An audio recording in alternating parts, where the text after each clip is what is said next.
Bei ya mafuta duniani imepanda kwa kasi kubwa baada ya rais wa Marekani Donald Trump kutishia kuishambulia Iran kwa nguvu kubwa zaidi, hali iliyoongeza hofu ya kuendelea kwa vita na kuvurugika kwa usambazaji wa mafuta katika eneo la Asia Magharibi. Mafuta ghafi aina ya Brent ambayo hutumika kama kipimo cha kimataifa yalipanda na kufikia dola 108 kwa pipa, sawa na ongezeko la 6.7 kufikia saa 12:10 GMT.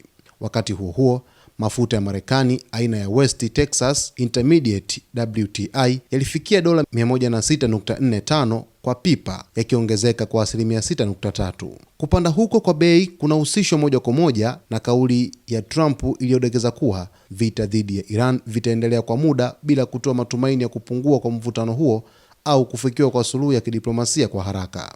Kauli hiyo imewavunja moyo wawekezaji waliokuwa wanatarajia kusikia taarifa ya kusitishwa kwa mapigano.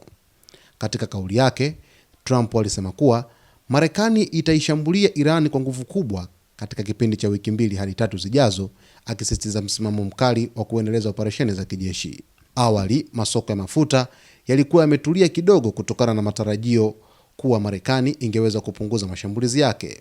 Hata hivyo, hali ilibadilika ghafla baada ya kauli hiyo na kuzua hofu mpya kuhusu usalama wa usafirishaji wa mafuta, hasa kupitia mlango wa bahari wa Hormuz ambao ni njia muhimu sana kwa usafirishaji wa mafuta duniani. Athari za kauli hiyo pia zilionekana kwenye masoko ya hisa duniani.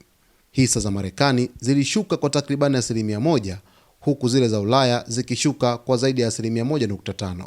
Kwa upande wa Asia, hali ilikuwa mbaya zaidi ambapo fahirisi ya Nikkei ya Japan ilipungua kwa 1.8% na ile ya Kospi ya Korea Kusini kushuka kwa 3.6%.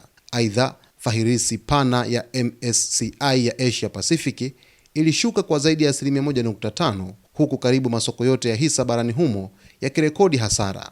Fahirisi ya Straits Times nayo ilipungua kwa zaidi ya 0.7%, wakati fahirisi ya Hang Seng ya Hong Kong ilishuka kwa 0.99%. Akizungumzia hali hiyo, John Withar, meneja wa uwekezaji katika kampuni ya Pictet Asset Management, alisema masoko yanatarajia kupata ufafanuzi zaidi kuhusu mwelekeo wa vita, lakini hotuba hiyo haikutoa majibu yaliyokuwa yakisubiriwa.